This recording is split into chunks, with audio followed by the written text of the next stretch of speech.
My in-laws left my mute and bedridden sister-in-law with me and went on vacation to Hawaii. Before they left, my husband Jack told me it's my job to take care of her and not to slack off. As soon as Jack and his family left, my sister-in-law, who can't speak, sat up and said we should get going too. My name's Lisa. I'm 29 years old. When I was a teenager, I dreamed of becoming a pop star. But as I got older, I realized it was just a passing dream, and before I knew it, I was in my late 20s.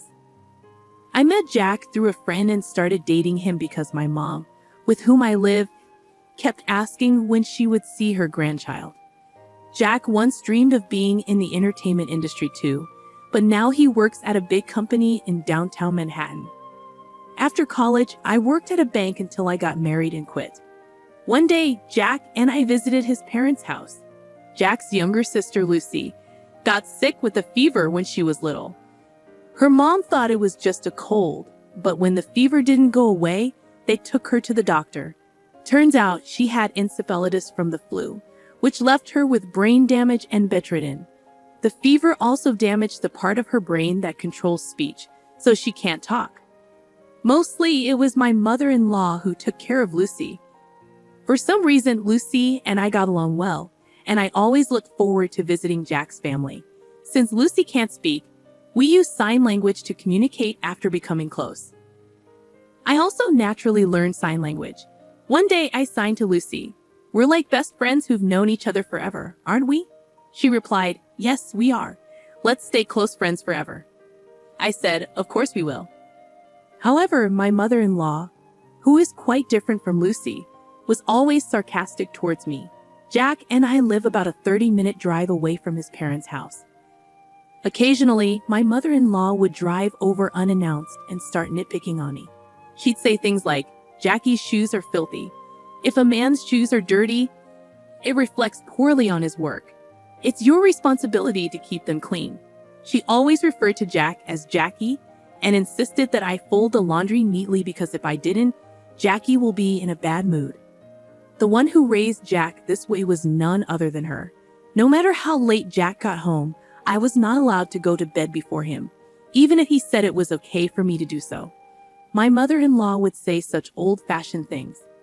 When we were dating and initially after we got married, Jack was very kind and never disagreed with me. For example, if I wasn't feeling well and asked him to have dinner outside, he would readily agree. If I saw a designer bag I liked, he would buy it for me the following month. However, about a year after we got married, Jack started to change, or perhaps he returned to his original self. He started coming home late from work, always reeking of alcohol. On weekends, he claimed work kept him away from home, and he would decline my requests to join him when he occasionally visited his parents' home, which was kind of odd. One day, I decided to confront him about it. "Jack, you've become so distant lately. It feels like you're a completely different person," I said. Jack glared at me and replied, "That's not true. You're overthinking things." I retorted, "I don't think I am. You barely talk to me anymore." He told me to stop bringing it up and walked away to take a shower, ending the conversation. One day, Jack surprised me by saying, "This Sunday, I'm going home. What are you going to do?" Jack surprised me with this question, as he had always refused my company on such visits before. "Wait, I can come with you this time," I asked. He replied, "That's why I'm asking." "Well, of course I'll come then. I like to see Lucy too," I added. Jack frowned a bit and said, "You and Lucy seem to get along really well, huh?" "Yes, we do. It feels like we've been best friends forever," I responded, noticing Jack's slight grimace at my words. On Sunday, I drove us to Jack's family home in Nebraska. We stopped at a bakery along the way to buy some pastries as a gift. Jack's mother always frowned when she saw me, but she would light up upon receiving the pastries. When we arrived, his mother came to greet us as usual, but she frowned at my sight, almost as if she was not happy to see me. "Mother-in-law, please have some of these," I said, handing her the pastries. She snatched them from me and peered inside before replying, "Is it these pastries again? They're getting boring, but since you insist, I'll have them." Her face lit up like a child receiving a toy. "Is father around today?" Jack asked. Jack's father was elderly but still worked actively. "He's out at a meeting." "Why, did you need something?" she asked. "No, not really. I just had something I wanted to talk about with him," he replied. I hadn't heard anything about this from Jack. "What's going on? Did you have something to tell your father?" I asked. "It's none of your business," Jack responded. "What do you mean? We're a married couple, aren't we? Can you just stop nagging?" Jack retorted, to which his mother added, "Exactly. If Jack doesn't want to tell you something, you shouldn't be prying." I decided not to respond, knowing that arguing with her would be fruitless. Just then, Jack's sister appeared. "Oh, Jack, you're here," she said. "Sis, perfect timing. I have something to discuss," Jack started. "What is it?" she asked. "I can take a long vacation next month. I was thinking about a family trip to Hawaii." "How about you, sis?" Jack proposed. "I'll pass." "I don't have a passport," she replied. I was taken aback. Jack, who was always busy with work and rarely took time off, was suggesting a trip to Hawaii. "Jack, is everything all right with your job?" "I'm only suggesting this trip because my work's going fine," Jack explained. My mother-in-law seemed displeased with my interference in Jack's business.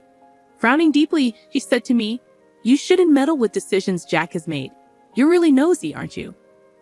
"That's right. And Lisa, the reason I asked you here today is because I want you to take care of Lucy during the time we're on vacation." Jack's mother continued. I was momentarily taken aback, but then I realized that staying here with Lucy would be much more enjoyable than going on a trip to Hawaii with my mother-in-law. "Okay, I will take care of Lucy. But if that was the case, you didn't need to bring me all the way here to tell me that, did you?" I said. "I figured if I told you in front of my mother, you'd understand quicker," Jack replied. He must have assumed I'd resist when I found out I couldn't go to Hawaii. And if I did, he wanted my mother-in-law to forcefully convince me. It was clear to me that this was his intent. I was left feeling dumbfounded and left the room to head to Lucy's room. Lucy looked delighted to see me. "It's been a while. How have you been?" I asked. "I'm good." "What brings you here today?" Jack asked me to come with him to our parents' house, so I did. But it's strange. Before, whenever Jack came here, he used to tell me I couldn't come along. My brother is definitely hiding something. He's always been secretive. So apparently he's going to Hawaii next month, but I'll be staying back. "I think that's better though," I said with a smile. Lucy also replied with a grin. "In that case, you should come over and stay here." "Sure, I'll do that." After that, Lucy and I had a great time chatting. I always wondered why Lucy and my mother-in-law were so different. About an hour later, Jack came to get me, and we headed home. At that time, Lucy gave me a slight wink. She revealed a shocking truth and an even more shocking plan to me. A month later, on the day of the Hawaii trip, Jack and I went to his parents' house. Although I wasn't going to Hawaii, I brought my luggage to stay at my in-laws for a week with Lucy. When I returned to the living room, everyone going to Hawaii was already there. It seemed that Jack's father wasn't going, as he wasn't present. As the departure time neared, the entire family, with Jack's voice rising above the rest, chimed in, "Taking care of Lucy is your job. Don't slack off." Even my mother-in-law added, "Please get along well with Lucy. It's better for you to stay here, isn't it? If anything happens to Lucy, it's all your fault. We'll hold you responsible." It was absurd for someone who was about to abandon their immobile sister for a vacation in Hawaii to say these words, but I did not react at all. It didn't matter what Jack said. I wasn't in the mood to see them off. So I went back to Lucy's room. Right then, Lucy sprang up energetically from her bed and called out to me, "Come on, let's get going." It echoed a recent conversation we had when Lucy confessed, "You know, I could actually walk." And with walking came the ability to converse. "Since when?" I asked. "Since last year, I suppose. Why have you been hiding this from the rest of the family?" Lucy began sharing an unexpected tale. "Actually, my father and mother are both remarried. I'm my dad's child from his previous marriage, and my sister and brother are from my mom's side." I was surprised. but considering how distant and cold my mother-in-law usually was towards Lucy, I couldn't help but think, I thought so. Is that so? Lucy confirmed, yeah, my mom despises me, and I didn't want to talk to her, so I pretended that I couldn't. And your father? I inquired. Dad knows everything. He's always on my side. Lucy explained, that's why, regarding this trip to Hawaii, I'm thinking we should go too. I was puzzled, What do you mean? Lucy clarified, I mean, I'm planning to go to Hawaii on the same day with you. We'll even stay at the same resort. Lucy said this with a sparkle in her eye, catching me completely off guard. I'd be thrilled to go to Hawaii with you, Lucy. But do you even have a passport? Lucy reassured me, of course, I secretly got my passport last month. And don't worry about the expenses. My dad is covering our plane tickets and the resort, including yours. I see. I'm really looking forward to this. That's how we ended up at the airport today. When Lucy and I arrived, my father-in-law was there waiting to see us off. He greeted me, Lisa, it's been a while. I know it must be surprising, but I hope you enjoy the trip to Hawaii. Thank you, father-in-law. I feel guilty for all the plane tickets and resort fees you've covered. He reassured me, don't worry about it. As long as you two have fun, I'm happy. I thanked him for his kindness. After that, we boarded a plane from a different airline than my husband's family. We landed in Hawaii early in the morning, took a taxi from the airport, and checked into the resort hotel. Lucy and I were sharing a room. I mentioned to Lucy, your father seems pretty well-traveled. Lucy confirmed, yeah, he's been on several international business trips. He's even been to Hawaii a few times. So what's the plan? I'm guessing my mom and everyone will dine at the restaurant here tonight. I'm thinking of surprising them. Lucy suggested, that sounds like fun. I'm excited. Should we get some rest to recover from getting jet lagged? That sounds like a good idea. I couldn't sleep at all on the plane. After taking a shower, we climbed into bed and quickly fell asleep. We woke up around late afternoon, close to 4 o'clock. Lucy was already awake, starting to wear makeup. I'm sorry I slept too much, I said. No, don't worry about it. I just woke up too. We really had a good sleep, didn't we? Fully recharged and ready for our battle, Lucy replied. Around 7 o'clock, I said to Lucy, I'll go and see at Chuck, the restaurant. As I was looking for Jack and his party from the shadows near the entrance of the restaurant, I found them dining joyfully in a far-off spot. I was too far away from them, so I decided to venture deeper into the restaurant. From my position, all I could see was their backs, and it was hard to identify anyone. But I spotted the back of a young woman that I didn't recognize. There wasn't any such woman when they had left Jack's parents' house. Upon seeing this, I was taken aback, nearly letting out a loud gasp, but I managed to suppress it. When I strained my ears, I could intermittently hear Jack and my mother-in-law's voices. I'm glad it's not that woman today, Jack said. Yeah, I really drew the short straw. She's tainted my family record. If only we had an elegant daughter like her from the start. I want to divorce her and start fresh soon. Try to find a reason for the divorce and extract a hefty alimony from that woman. Even without a cause for the divorce, it's fine. I can fabricate as many as I want. She's so bad that I want to throw her in the trash.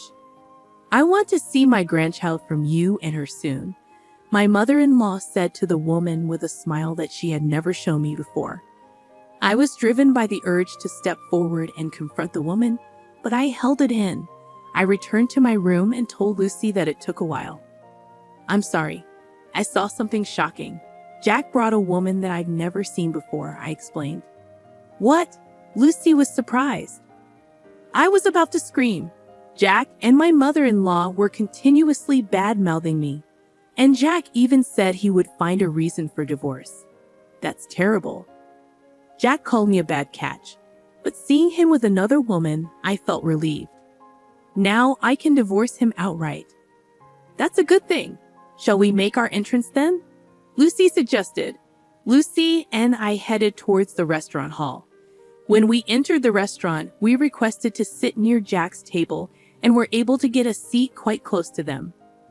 They didn't notice our arrival, and as we were sitting quite close, We could hear their conversation well, which was still filled with derogatory comments about me.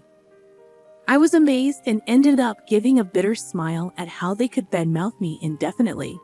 Seeing my face, Lucy gave a nod with a smile, which was a cue for us to begin our counterattack.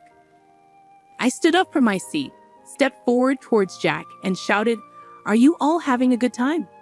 I'll never forget the look on Jack and my mother-in-law's faces at that moment.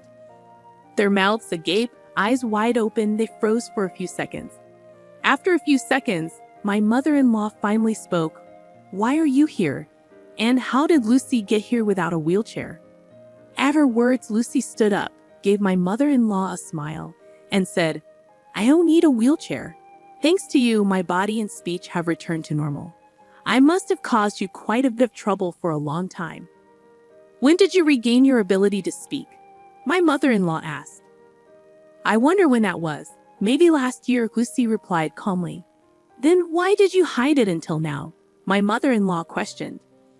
"Because it was better if you guys continued to believe that I couldn't speak. You and Jack were speaking ill of me earlier, weren't you?" Lucy's revelation made my mother-in-law's face turn pale in an instant. "What do you mean?" she asked. "Yeah, we weren't saying anything bad about you, Lisa," Jack retorted. "That won't work. I recorded everything on my phone. Do you want me to play it back right now?" I countered. My mother-in-law fell silent, but Jack stood up, barking, "Lisa, you've been causing me trouble all this time, and now you're making these outrageous claims." Jack's accusations only fueled my resolve. Once I return back home, I'll immediately contact my lawyer to initiate our divorce procedure. You can't deny the fact that you're on a vacation abroad with another woman. Plus, you described getting with me as drawing a blank lottery ticket, so I expect you to demonstrate sincerity by paying a hefty compensation for that comment, I declared. At my words, my mother-in-law seemed to acknowledge her defeat, and her attitude abruptly changed. "Lisa dear, I really like you. Please try to get along with Jack." "This woman is not involved with Jack," she pleaded. "I'm sorry, but I can't do that. Since I am a blank lottery ticket, I cannot live with Jack. Please enjoy your time with this woman. Oh, and I might also seek compensation from her. Isn't that exciting?" I smirked. The woman in question turned pale and began to tremble upon hearing my words. Unfazed by the public gaze, Jack fell to his knees and pleaded, "Lisa, I beg you, don't make this a big deal. My company has strict rules about this," but I remained firm. "I will never forgive you. You are married, and yet here you are on an overseas trip with another woman," I said firmly. Upon hearing my words, my mother-in-law also fell to her knees next to Jack, pleading, "Please forgive my son," tears streaming down her face. By this time, all the other customers were watching us, and the restaurant manager started walking towards our table. Seeing this, I got up and said, "Well, Lucy and I will head back to our room. You all enjoy your Hawaiian vacation. I guess things will get a bit difficult when you get back home." Jack cried out, shouting at the top of his lungs, "Please forgive me. I can't afford to pay any compensation." At his loud outburst, the restaurant manager frowned, instructed something to a nearby staff member, and then briskly told Jack something. It was a polite way of telling him that he was disturbing the other guests and needed to leave. However, Jack was taken aback, not understanding the manager's words. Soon, 2 buffed-up security guards arrived and hauled Jack away. Jack was sobbing and struggling, but he was no match for the 2 bulky men. My mother-in-law and the woman were dumbfounded, unable to utter a word, while Lucy and I were also surprised by the turned events. I thought Jack got what he deserved. A week later, Lucy and I returned home. Jack was quickly released and seemed to have returned to his room. However, I later heard that he had been in a state of shock since returning to his room and had kept to himself until the end of the trip. The day after I returned home, I went to the law firm where my old college friend worked to request a divorce proceeding. Unfortunately, my friend was not present, but a female lawyer was assigned to me. She was very easy to talk to, and I was able to explain everything that had happened. After listening to my story, she assured me that a divorce was possible, that I could claim alimony, and that she would investigate the woman who was with Jack in Hawaii before determining whether I could claim alimony from her as well. A month later, the female lawyer contacted me and informed me that it had been proved that Jack had been dating the other woman for about 6 months. Hence, she said it was possible for me to demand alimony from this woman too. I requested the female lawyer, "Please squeeze as much alimony as you can from Jack and his woman." She smiled and nodded. 2 months later, I was officially divorced, and into my bank account was deposited the alimony from the two. I mumbled as I saw the amount. And that's karma for calling me a blank lottery ticket. 3 months later, Jack and my mother-in-law suddenly visited my place. Despite it being only 3 months, they had lost a lot of weight and looked completely haggard. I asked them, "What do you want?" "I don't want to see your faces." Jack replied in a thin voice, "I'm sorry. Could you lend me some money? I've lost my job." And the woman ran away.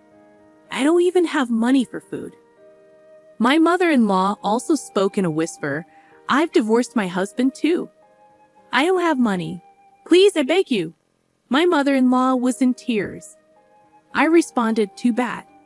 I have absolutely no obligation to help you, and even if I did, I would never help you guys out. Now please leave."